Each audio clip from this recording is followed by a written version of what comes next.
What's going on, people? And welcome to Man Knows Football. You're here with myself, Goonie, and with a familiar guest on the channel, Matisse. How you doing, my bro? I'm very good, bro. I'm very good. Hectic at the moment. I mean, it's good. I mean, we're back, isn't it? We're back in the thick of it. The games are coming quickly. Even the transfer news is still kicking off. Yeah. And like it's just rough and rumble. Do you know what I mean? The AC Milan big game, Champions League night, must win. It's what you want to see. So everybody's back doing their previews, reviews again, and yeah, man, this is what we want. I'm purposely not going to be discussing the blatant transfer news that's going around because I do have a video that is coming out where I will be going into those targets in detail. Not just Christopher and Nkunku, obviously the news about Guardiola as well. Exciting news for me. Obviously, my eye is still on the midfield situation. What's going on with Alvarez over at Ajax? Are we still in for him? There's news about Declan Rice, Jude Bellingham. It's just literally a mad thing at Chelsea Football Club. So watch out for that video. I'm sure, Matisse, you're probably going to do the same thing if you haven't already. Just giving your views on that on your channel as well. So definitely check that out on Matisse's channel when that's ready, or if it's not already ready, make sure you check that out. But we are here obviously to discuss Chelsea versus AC Milan in the Champions League in what is definitely a must-win game because we are legitimately in danger of dropping down to the Europa League, a competition that we've been in twice before, and both times we have won it. So we've got a good record there, but that doesn't mean nothing to me. Champions League is where it's at. I'm not trying to do the whole Thursday night football team thing, or I'm having to pronounce teams where I can't even pronounce it, bruv, giving me bare headaches. Players where I can't even pronounce their names, bruv. Man, I ain't even heard of, bruv. Fishermen, butchers, all kinds of different professions that are just playing football twice a week on the semi-pro team, blood. Yeah, I'm not trying to do that with Big Chelsea Football Club. That ain't us. You get me? So today is a must-win, Matisse, bruv. Yeah. So let's get the emotions out of the way first before we become a little bit more objective and look into the game from more tactical perspective. How are you feeling about tomorrow? It's gonna be tight, bro. It's gonna be tight. Like I'm deep in it, yeah. And this ain't no joke. This is war, fam. I say this word. I say this word lightly. Do you know what I mean? I always pick my fixtures carefully when I say it's war. This is war because we're coming up against people that know us, people that know the ins and outs of our yard. It's an inside job. Giroud, Tomori, they know exactly who we are. They know what we're capable of, but they also know the deficiencies in the team. Then you look at the injuries. I know they've got injuries on their team, but even when I look at their expected lineup, most of the problems come in their back line. Tomori's still there. You might see Sergio Dest from Barcelona, who's on loan. The backup goalkeeper, I think, as well. But from the back line upwards, the double pivot, the three attacking midfielders, the forward, is pretty much first team. You know, it's all first team basically. So it's going to be a strong team regardless. They beat Empoli 3-1 at the weekend. We obviously did our thing against Palace, but it was very fortuitous. We're still early days in the pot ball era. There's a lot of things that we still need to fix, but the promising signs are there in terms of, you know, players in certain positions and, you know, starting to try and do the right things. But that midfield crisis that we have, that I get bored of talking about, is happening again. And for me, the only solution is to try Trevor, who has been spoken about as somebody that was training in a sixth position over the break while international duty was going on. For me, you have to give him a go in that role and make it very simple. You are a destroyer. You're not a regista. You're not nobody's, you know, whatever word you want to call it, bro. Malaysia, or you know what I'm saying, Quanto la Fuada. I don't, bro. You just destroy, bro. Just seek and destroy. Sit in there, win the ball, give it simple. Like, that's it. Nothing fancy. Give the ball to Kova, give it to Ruben, whoever plays, and that's it. Because, yeah, man, they got some good attacking players, and if they get in between the lines, it's difficult. So, but we got some decent players as well. I think it's gonna be very tight game.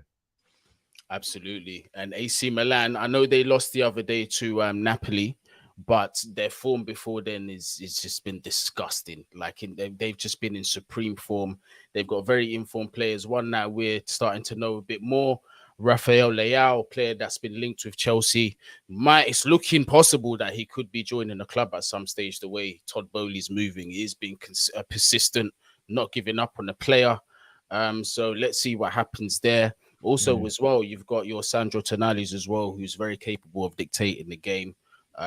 Can be a creative player as well. He's used more as a number 8, but can sit back as well. Can do a good job there.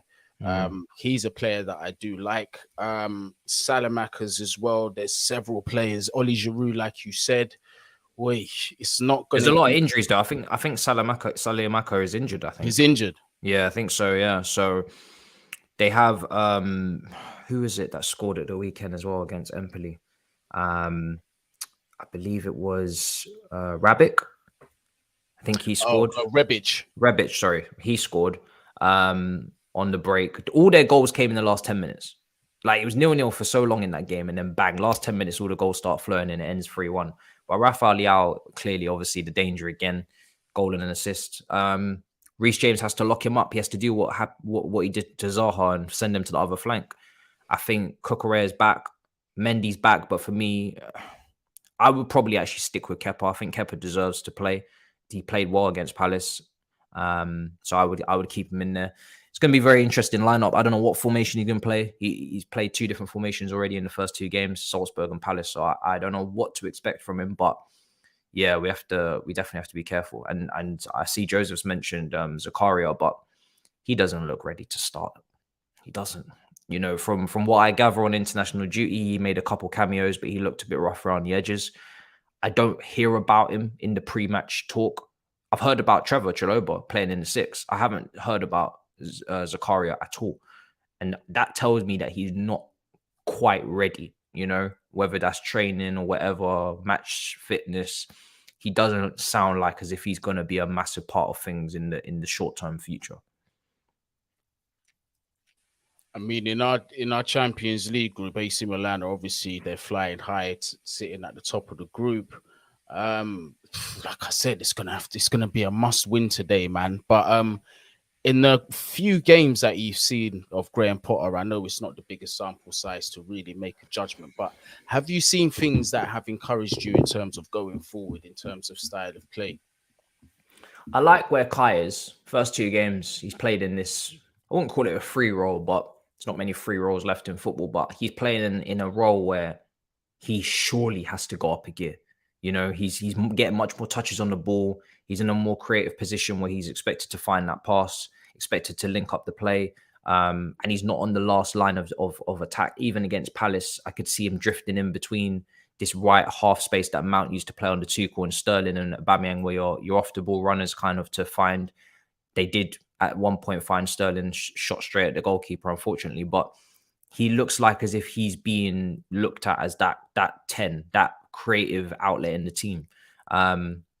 Now, time will tell whether they can coach him to the level that he has to reach to be that 10 in a top team that is capable of winning silverware, because up until this point, he's played up front. Even in the Champions League final, he's played as this pressing forward that plays, you know, right at the top end of the pitch, making those runs in behind, trying to connect the dots as a focal point. But he hasn't been tasked with, you are the creative hub, you are the spark, you are the guy that is meant to bring imagination, you know, decision making. He hasn't been given that strict role.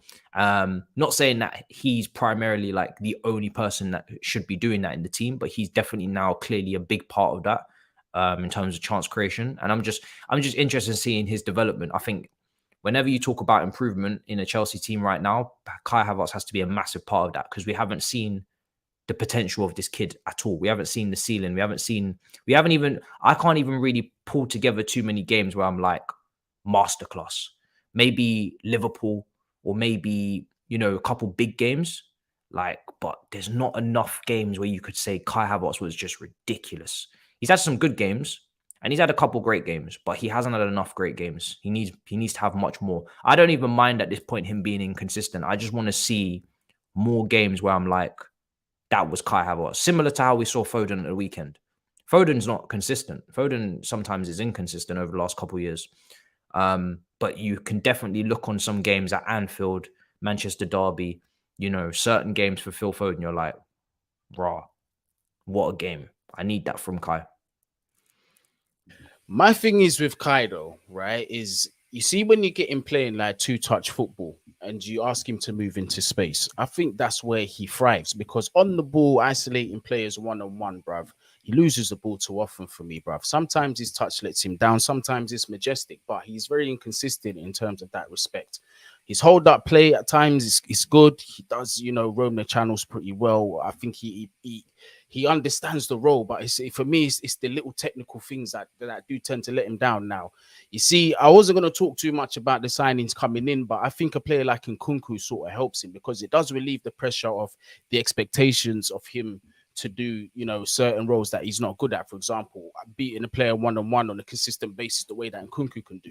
If you got Nkunku doing that and he's opening up space, now you're playing to Kai Havertz's strengths because he's very good at exploiting space, coming into making those late runs into the box that he was known for at Leverkusen that we expected to see. But it's not really worked out for him like that at Chelsea. I'm not going to entirely blame the player. I think it's also to do partly with the way we play football and down to some of our deficiencies as well. It's not helped any one of our attackers, not just Kai Havertz, in my opinion.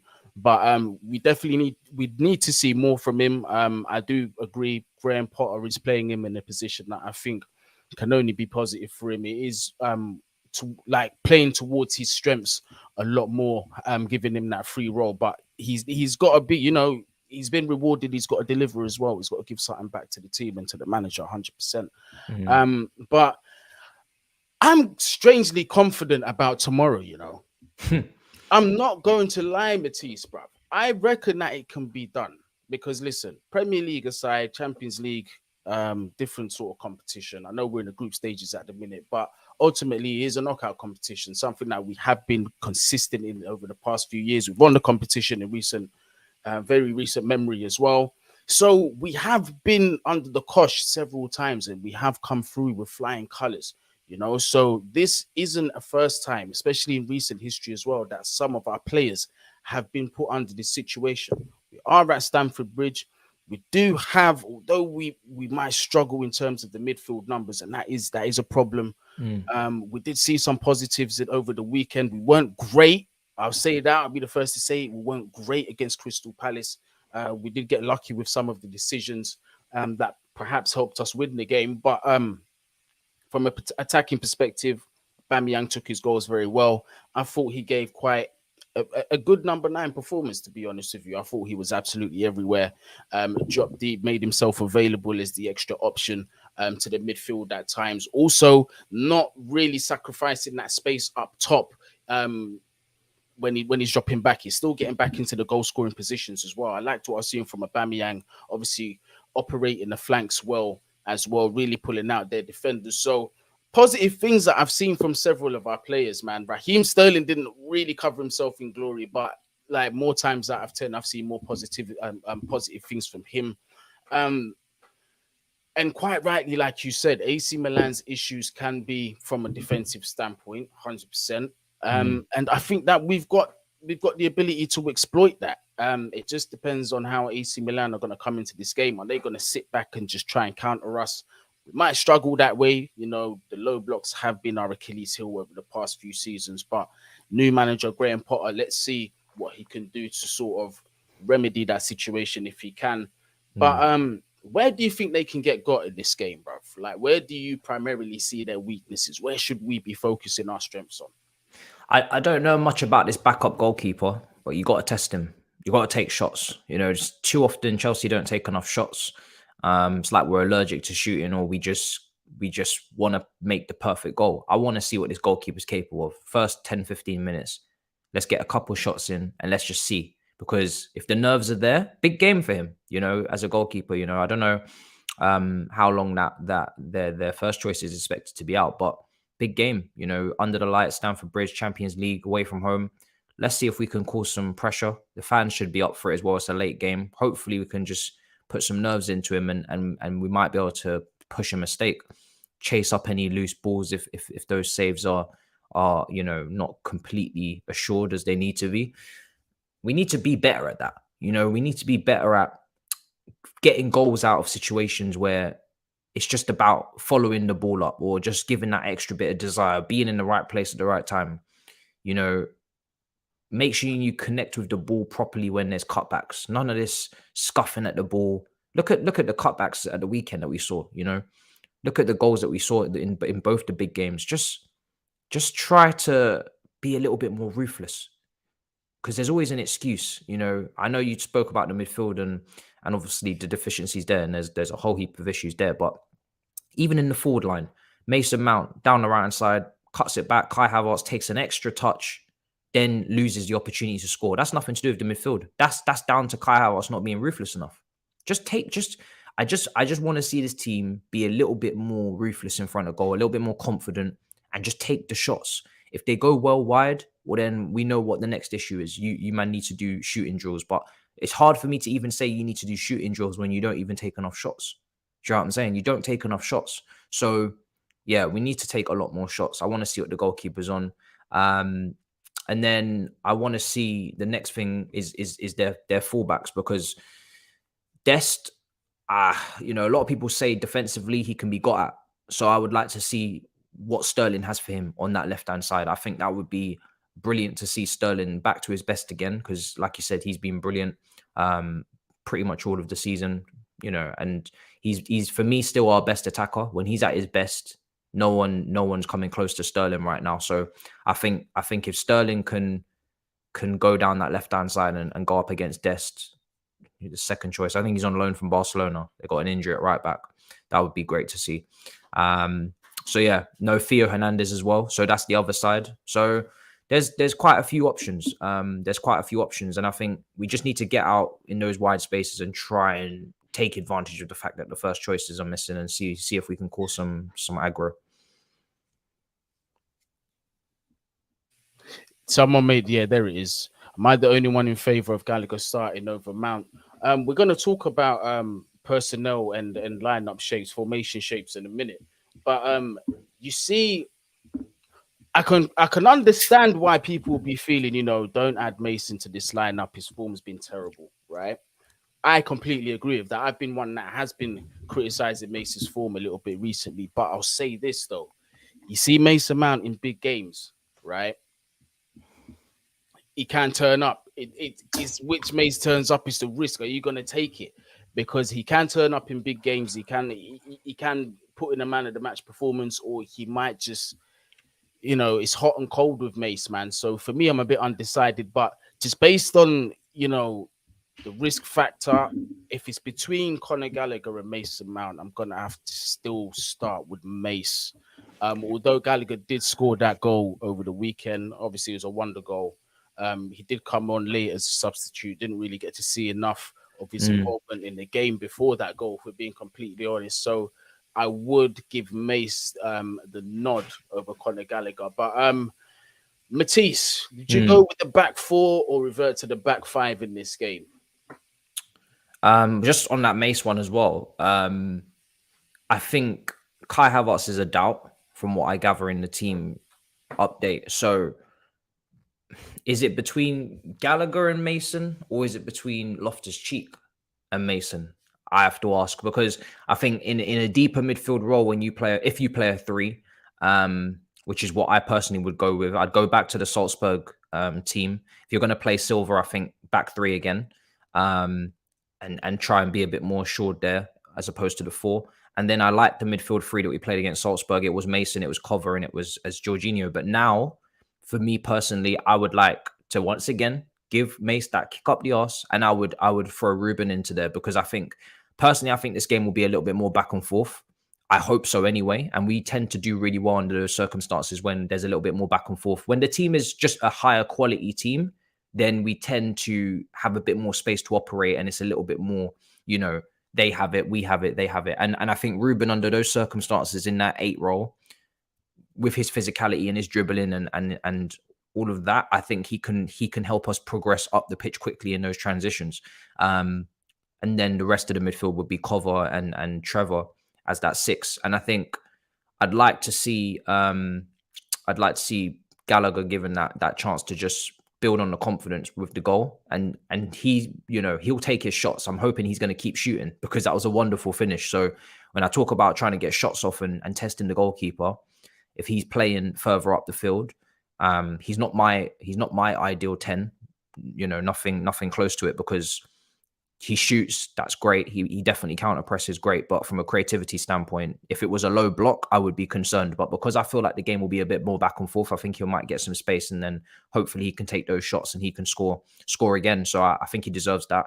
And I get it. In the comments, someone said maybe rest Silva. I would love for us to rest Silva, but I just don't think this is the game. I think this is Giroud, you know, at his age. It's not going to be a mobility race between those two. I think it's going to be all about brain, all about the know-how. And I think Silva, just this one last push, and then rest him against Wolves. And I'd rested that back three. I'd throw Cucurella back in there, and I'd put Koulibaly in as well. I think the experience is needed. Take Fofana out. He's young, hasn't really got any experience at this level in terms of the Champions League. And yeah, he had a good recovery from the mistake at the weekend, but you know, I think he's still, you know, he's still rough around the edges, still young, still improving. So I think Koulibaly's sat out. He's sat his time out now. I think he can come back in with experience and try and help us be a little bit more, you know, dominant, especially aerially with Giroud. I didn't like the way that cross came in for Edouard. I'm not trying to see that shit again. I need powerhouses back there. So yeah, I think that's how I'd look at it. To be fair, that ball from Ayew was absolutely top notch. So I'm not going to lie to you, man. It was mental. But I hear what you're saying, though. But in terms of not starting Wesley Fofana, bruv, so who do you go with? Because your alternatives are Chalobah and Azpilicueta. Chalobah, we haven't seen really that much of. Chalobah I'd start as a 6, and I'd go Koulibaly and Silva and Cucurella as the back three. But I would task Reece James with Leao, and that means you switch to a 4. So when you said which formation, I think you're going between a 3 and a 4, and I think you're kind of going in between both of those formations at the same time, depending on, you know, the situation. I think Trevor Chalobah gives you the option as well to do that, and his flexibility to go to the right side centre back position as well. So if things aren't working, theoretically, you could play a back 4 with James at right back. You could also go to a situation where you go to a back 5 if you absolutely had to, and you put Trevor back into that right side centre back slot. You move Koulibaly in and Silva, and that's a back 3 there. Or you stick to splitting the centre backs, and you keep Trevor as the 6, and you do it that way. So I just think that gives you a lot of flexibility to kind of just adapt to the game and just do a multitude of things at once. But yeah, I think yeah, it's a difficult one. I mean, someone saying about Trevor Chalobah starting. I mean, who are you going to play in DM if you don't play him? We don't have any DMs. Jorginho is probably not going to make it, and he's not in good form. And Zakaria's also not played. So I don't want to play Trevor ideally in DM, but I don't really see another option unless you're going to play an imbalanced midfield. Nah, facts. And let's be honest as well. Kovacic was terrible in his last game. You know, he was, and he's going to have to start again. Yeah, probably get injured. He's not really been in his best form, but I don't put it past him to put in a good performance tomorrow. But let me read out this super chat before I forget. I've been meaning to read it out. Thank you very much, Chelsea OG. Yes, G, you was 2v1 yesterday. Troops is gassed up. Yeah, bruv, this guy absolutely is loving William Saliba and all things Arsenal at the minute, bruv, innit? Flip it, no, lad. But big up Troops, big up Zara. Was a good episode yesterday. Check that out after this, if you haven't already. But yeah, that back 5 makes sense to me, and I think you make a very good point in terms of Thiago Silva is too important to be dropping for this game, man. Considering what's at stake, we definitely need him there. In terms of, you know, the other players in our defense, everybody has had a mistake in them. To be honest, Koulibaly has been a bit shaky himself, but I do trust that he will come good. Obviously, like you said, the experience is going to be needed back there. Cucurella coming in as one of the centre backs is a good shout with Ben Chilwell on that left channel. They can cover each other's spaces as well if need be. Both of them are quick enough to do so. Ben Chilwell, for me, I think he's just got that little bit extra in terms of his attacking threat going forward. So I think he adds that. Definitely adds more of that dynamic to our team, 100%. I would be looking to start Chilwell as well. That's a very good point. Reece James and Leao, I think that's going to be a good battle. But you know what? I reckon Reece James can keep him quiet, bruv. Honestly, I've got a lot of faith in Reece James. I thought he done a very good job against Wilfred Zaha, so much to a point where he had to switch wings. But yeah, Reece James, he's that guy, bruv. Hopefully he can put in more good performances, because, you know, I'm not just going to praise him blindly. Before that game, he wasn't really playing at his best, in my opinion. And even during that game, 1 or 2 kind of shaky mistakes from him. So there's more to come from Reece James. I think it's a challenge that he's going to accept tomorrow, and I do think he'll pass it as well. But let's just move forward into that midfield. Like you said, our options there are quite thin. Jorginho looks like he's not going to make it. Kovacic, not really in the best form. Is he really 100% fit is another question as well, because that is another player that we have not allowed to heal, man. And I feel like we've destroyed his career. We might have shortened his career. You know, could have played probably till about 35, 36. Maybe he can't. Maybe he's done out by the time he's 33, 34 because of the way you've been using him, man. It's a sad situation, but who would you go in that midfield pivot, assuming we're going with that back 5 on paper anyway? It wouldn't be a pivot for me. It'd be a 3-man midfield, and it would be Ruben, it would be Trevor, and it would be Cover. I agree with you, Cover. We don't know the state he's in, but we have no choice but to play him. Play that he's probably going to end up playing 90. Charles de Ketelaere, the Belgium 21-year-old from Club Bruges, he's obviously going to be playing the number 10 role for AC Milan, as he has been, and he's very promising. He's very good player. He's a very good player. I really like him. He's very physical, but he's very technical. Good carry of the ball, good dribbler, good vision. And this is partly why, even though Thomas makes a good point that yes, Jorginho has always kind of fought against injuries or taken injections and carried on with niggles. That's not necessarily something that we should be putting him through. Yes, this is a big game, but we still have the rest of the games in October to get through, so he needs to be fit for those. So I don't personally feel like it's worth dragging Jorginho through this match, which is potentially going to be a back and forth game and a physically demanding game with a young 21-year-old Belgium star in that role. That is quite a physical specimen himself.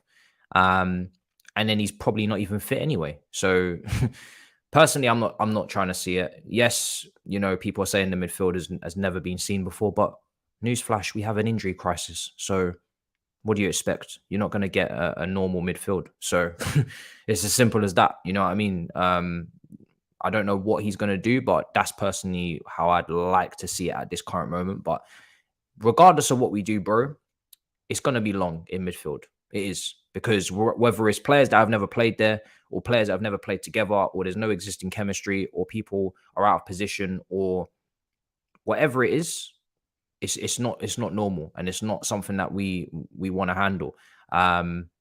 You blocked him. It's a bit annoying, fam. Man, you're just annoying. You know what I'm saying? Like, I don't mind responding to comments and having debates, but some people are just out there just to be jarring. So yeah, like, everybody can have their own opinion on it. I just feel like regardless, the midfield is not going to look exactly what we want it to, which is because we didn't sign a DM. So, you know, we just have to take that risk and hopefully play people that are fit. And yeah, we'll see what happens, man. But it's looking long. Yeah, that midfield trio, De Ketelaere, Tonali, and I believe it's Benacer, man. Yeah, really good midfield. Yeah, that's what I mean. So we're gonna have our work cut out for us. But you see that front three of ours, bruv, whoever we're playing up there, Raheem Sterling, Aubameyang, we've got more than enough to disrupt that defense, man. 100%. Do you know what it is as well when it comes to Chalobah versus Zakaria? I've seen Chalobah at Chelsea. In fact, Chalobah's unbeaten. Do you know what I mean? So I know what Chalobah looks like in a Chelsea shirt. I don't even know if Zakaria is even a DM. People keep telling me he's a DM. Some people keep telling me he's box to box. So I'm not sure even, is this the real troops? Yeah, it is. TikTok admin, I'm a sue them. Well, what's happened to him? Did he get clipped? They used his Obama blood clot Yang for. Bro, I didn't steal that. I'm not gonna use the Obama blood clot Yang. I've been saying we call him Obama blood fire. Do you know what I'm saying? That's what we should call him because he's on fire. He scored. Do you know what I'm saying? I know he's hurting. I know he's hurting troops. Big up. So that's the new name. I think you got to call him Obama blood fire. But yeah, I think for me, I just haven't seen Zakaria in a Chelsea shirt, and I don't think it's wise to see him for the first time at home to AC Milan. He might have a masterclass, but I just don't know what I'm getting. So picking between two players that have not played yet, I'd rather go with the one that I've seen and that has some sort of chemistry with the rest of the team, and he's played with these other players on the pitch with him before, and hopefully that works in his favor. Whereas Zakaria has never played with any of these players before in his Chelsea team, so that's the deciding factor for me. I think Zakaria maybe start him against City in the cup or whatever. I don't know, but we'll see. Yeah, bruv.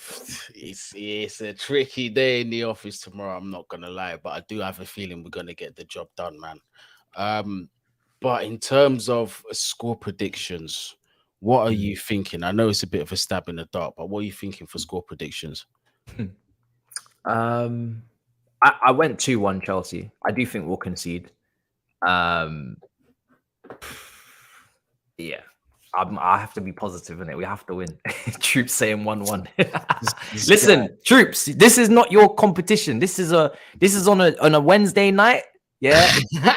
you doing the Thursday night thing. So you gotta let that one slide. Premier League is a different competition. This is Champions League. You know what I'm saying? I know that theme song hasn't been playing at the Emirates since Arteta was playing himself. You know what I'm saying? But, you got to just... It's mad, isn't it? Aubameyang, the first time he's playing the Champions League is with Chelsea, not Arsenal. It's mad.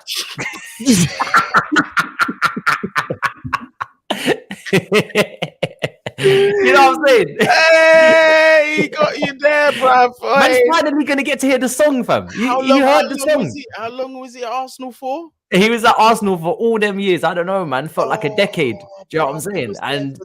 He was there for time. Never heard the bro. Everybody comes to Chelsea from Arsenal to win things. Giroud, Ashley Cole, Fabregas, everyone. So that's wrong. Come on, don't be silly. Don't be silly. If they're not careful, Martinelli next. You've been hearing hearing rumors. The loose link there. Yeah. Listen, I like what Arsenal are doing, man. They're getting all these young players all fired up for when Man City and Chelsea come take these guys with the big money later on down the years. Do you know what I'm saying? Keep Saka, Martinelli warm for us. You know what I'm saying? Keep developing the young players, man. We respect it. Hey, Splash, not even. I know I look mash up, bro, but I was just saying to Matisse before this stream, my hours that I work are mad. Yeah, they're crazy, bro. So my eyes do look like I'm thrust, but I don't smoke no weed no more. I'm done with that. You gotta make sure that I go 2v2 with Troops and Zar, man. Yeah, bro. I don't like firing these shots when they can't respond. I want them to be able to respond.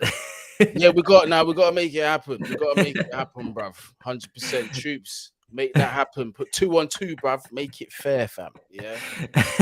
Get me. It would be mad. Because I seen because I was watching the show, yeah. Big up Troops and Zar. I was watching the show, but I seen you was there on your own at the start. Yeah, bro, it was a takeover. You was doing your thing. You was just cussing, and then they turned up, and I was like, "Right." Yeah, I had to take advantage of it because this guy was all talking about William Saliba being the best centre back in the Premier League and that. And I was like, "Bruv, you need to behave. Like, relax. Thiago Silva's still playing football. He's not retired yet, bruv. Yeah, relax, fam. Yeah, it was mad. You get me? But look, I said I weren't going to talk about transfers, but let's just talk about two other targets, not the ones from the German club people. Like I said, I've got a video about that coming out, so make sure you hit that notification bell so you know when that video comes out. But Jude Bellingham and Declan Rice, yeah, some good old British. You get me? Yeah, steak and kidney pie and all that. You know what I mean? Yeah. What are we saying, bruv? The links are mad. Bellingham 130 M's Dortmund are asking for. Now, this is the thing. In a sensible world, I would say, yeah, we spent money on Bellingham. We're not going to buy nobody else. 130 M's is mad. But Todd Bowley is just this mad dude, bro, that just has this endless pit of money, bro. His pockets are deep, fam. Yeah, he might just go out there and buy both of them. He might just say, do you know what? Yeah, fuck it. I'm just going to buy both of them. What are you saying, no, Matisse? Do you see any truth to these rumors? Bellingham's a long shot, man. We have to know where we are right now. Unfortunately, we're not sitting at the top of English football. So, bro, even if we were, we're not Real Madrid, and they're in for him. You know, Bellingham, he's got his choices. I would be surprised if Man City don't come in for him, considering the Gundogan is getting older. Phillips, I know they just signed him, but he's injury prone as hell. I think that's probably their first L in a while in the windows. Even De Bruyne as a long-term replacement for him, potentially, because he's obviously in his 30s. So I think Manchester City will go for Bellingham. Yeah, and I think he would be stupid to turn City down with Pep and Haaland and all these guys. He's just played with Haaland at Dortmund, so it makes sense. Liverpool are there, but you know they're falling. They're falling a little bit this season, and maybe that whole transfer saga is not as clear as people made it out to be when they said, "Oh, we're just gonna just wait for Bellingham." And Real Madrid, like you said, bro, if you had the opportunity to go to Real Madrid and play with Tchouaméni and play with Camavinga and Valverde. It's a no-brainer, isn't it? Bro, it's a no-brainer, bro. He's the last piece to replace the Modric and Kroos, do you know what I'm saying? Before they really retire. And then you've got those four that I just mentioned. They're all under 24 and they're just doing a madness. So for me personally, it's Madrid or City. And then when it comes to Rice, we hear it every single time, isn't it? Rice, every single manager. It's obviously I don't know how I can't even say it's a long-term club target because we have a whole different club now, a whole different hierarchy. So but yeah, man, when it comes to Rice, we've been waiting summer after summer, and hold on, we're yet to even bid. So I've got some breaking news, yeah, and I've got to big up this man here, big up my guy T-Dot. He has just sent me a very interesting tweet in regard to Declan Rice, but it involves an entanglement to do with somebody from Mason Mount's history, and the tweet reads as follows. Mason Mount was distraught and depressed upon knowing that West Ham's Declan Rice started a relationship behind his back. This led to claims his poor form this season, as he claims. And in this tweet, there seems to be a picture of Declan Rice with a young lady. I don't know if that is Declan Rice's, Mason Mount's ex, or how true this is, but this has been posted by Absolute Chelsea, and it has been quoted from Felix Johnston and Matt Law. So this is looking kind of mental. Yeah, what are you talking about, bro? This is what I'm talking about over here, my friend. Bro, what are you talking about, bro? Brother, this is the best friends that anybody could have. What? Hold on a second, Bert and Ernie, fam. Yeah, this is some Jerry Springer thing, fam. What are you talking about, bro? Bro, let me read this from my eyes. Where's this? I don't see this anywhere. Bro, I think you've been baited. Go to Absolute Chelsea. I'm not seeing this anywhere, bro. You must have been baited by a fake account. Bro, I've not been baited, cuz. You've been baited, bro. Go to Absolute. I'm on Absolute Chelsea. You must have been. You must have been baited. Swear down. You've been baited, man. Bro, I've been baited.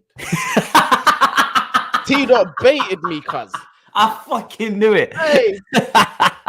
You've been baited, bro. It's not even an L. Bro, yeah, bro. I knew it. Bro. You've been baited, bro. I knew it. I was listening to you read that, and I was like, "Fam, that is no way." Yeah, bro. There's no way, bro. There's no way. Nah. You know what? You've been baited. You see me? You've been baited, fam. Matisse, you see me? Heard that. I've got to give it a round of applause because I definitely have had my pants pulled down. Man used the capital I for the L. Yeah. He really had you there. Yeah, differently it got me. You gotta be careful, bro. You nearly sent the whole YouTube community into it almost sent them into meltdown. But these parody accounts, fam, listen, this is the first time. I didn't even have to go to Twitter. This was like, no. I was like, no. I was like, what are you saying? Yeah. Hey, listen, T-Dot, we got baited, cuz, yeah. Yeah, man got me baited live on air and that, but Look, it is what it Oh my is. But god. Matisse didn't fall for that shit. I Fuck fell for that. it. Look, yeah. It is what it is. But that account, They bruv, caught you, fam. They seen that yeah, you're they doing did. extra hours and they tried their luck and it worked. Yeah, they You know what I'm did. No, saying? they did. They did. They Mm. did. 100%. Mr. Igwe says Zambo Anguissa plays DM for Napoli. Would you take him? Not since we're linked with Alvarez. I'd take him. Obviously the Declan Rice rumors. Now that we know that he's not sleeping with Mason Mount's ex-girlfriend, now that Bro, we this is got why you that, gotta have your Red Bull, fam. yeah, Speaking you know speaking what I of the mean? Red Bull Now model, that we, you know what I'm saying? I got my Nkuku in a can, fam. You know what I'm saying? I got my Galvidal in a can. You see, you can't keep me away, hey, fam. bruv, yeah, You this see guy, that Red Bull model, you don't fam. sleep either. I This don't guy's up sleep, at all bro. times Bro, and that. bro, if I don't do a double upload, I start to twitch, fam. You know what I'm saying? I'm not playing, fam. You know what I'm saying? I'm not playing this season, bro. And I need to get that FIFA thing sorted as well so we can start gaming because I need to start whooping some fools. Oh, bruv, yeah. Let's do this FIFA thing, bro. Well, we spoke about The monitor's coming tomorrow. If everything goes smoothly, I'm ready to start whooping anybody in this chat on FIFA. Yeah, just make sure that you're ready on Twitch, and it's gonna be broadcasted as well. I'm whooping everybody. I'm telling you, I'm so confident. What do you can't believe? This guy's giving it a bare chat. A man said, Goonie, the boy them try. Nah, bro, listen, they got me. It's not even tried. They got me, fam. You get me? Trust me. They definitely got me, bro. But yeah, man, these rumors, the Declan Rice thing, I think is due to happen. I just know that West Ham, regardless of him having a year left of his contract or not, they're still gonna ask for as much money as possible. They're still very reluctant to sell to us. For several reasons. Obviously, they sold Frank Lampard to us, turns out to be one of our best players in Chelsea's history. They think Declan Rice could potentially go down that direction. He has been a very important player for them. And just outside of, just benefiting Chelsea, losing a player like that, could massively affect West Ham's position in the table, because I think a lot of their finishes has been due to not just him solely, but a couple of key players in that squad. So I think losing Declan Rice could help them. But what I will say though is like recruitment around like teams like the mid-table teams and that over the past few years have been a lot better. So I won't doubt that West Ham will identify somebody to step in and do a job as well. But yeah, interesting. Declan Rice, I'm optimistic about. Rather than Jude Bellingham, I don't really see that happening. I think he does end up going to Real Madrid. I don't think I could even make that happen on career mode. I can't lie. Yeah, I think he goes to Real Madrid, and then they're just going to continue their legacy with Camavinga, Tchouaméni, and Jude Bellingham, while the rest of us have to just sit by and watch another dynasty build at Real Madrid. But it is what it is, man. Fuck Real Madrid. They're not impenetrable. We can still build something that can, it's football, innit? Anyone can beat anyone on their day. I'm just saying it on that basis. But they'd never beaten us before in a competitive fixture until last season, which is when we lost at Stamford Bridge. Because remember, we beat them last year.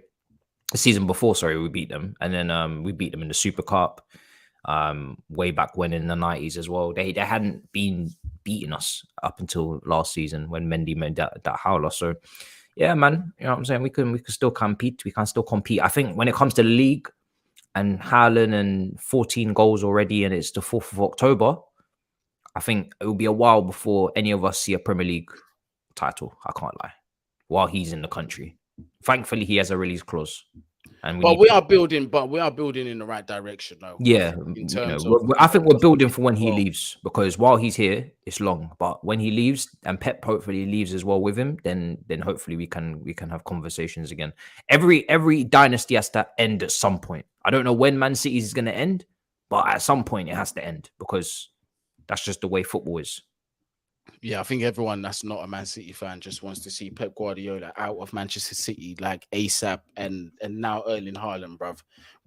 But there has been, the news came out the other day that there is a release clause in Erling Haaland's contract. So I think that's more directed to Real Madrid exclusively. I don't think he's going to accept an offer anywhere else, because before he went City, it was rumored that Real Madrid was his preferred destination. So they probably put that in there for peace of mind, so he can get his move later on.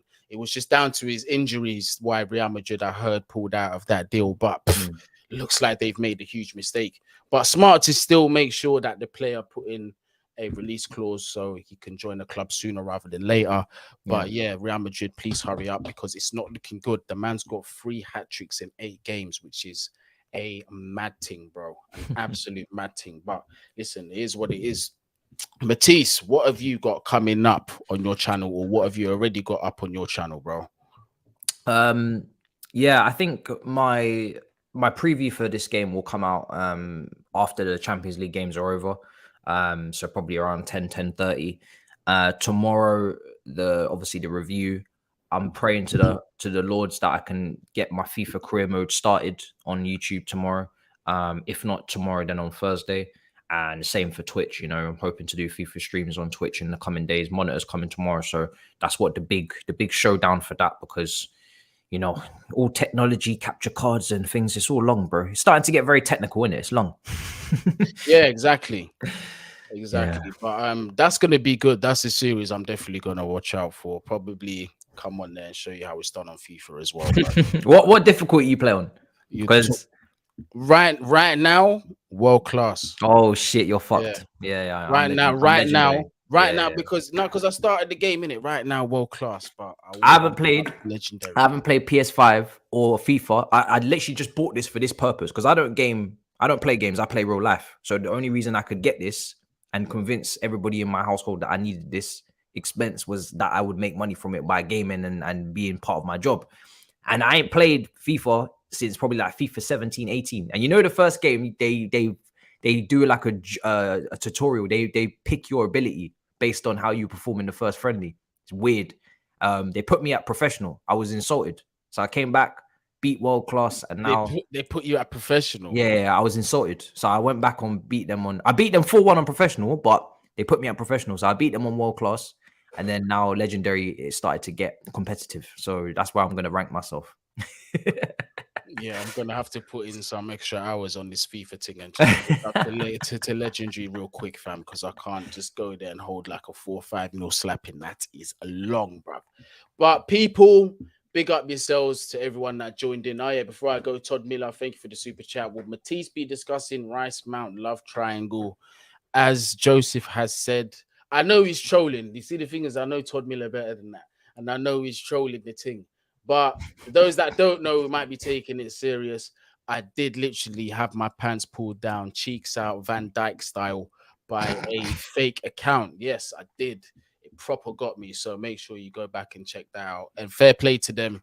They literally pulled the wool over my eyes. It is what it is, though, and it is what it is. But if you are new to the platform, make sure you do hit that subscribe button, smash the like button as well. Leave your thoughts down there in the comments as well if you're watching after this has been recorded. And watch out for my transfer video on Christopher Nkunku coming out, and Josko Radio should be out either today or tomorrow. But big up everybody in the chat as always. Love people. Make sure you stay safe in it. Peace out.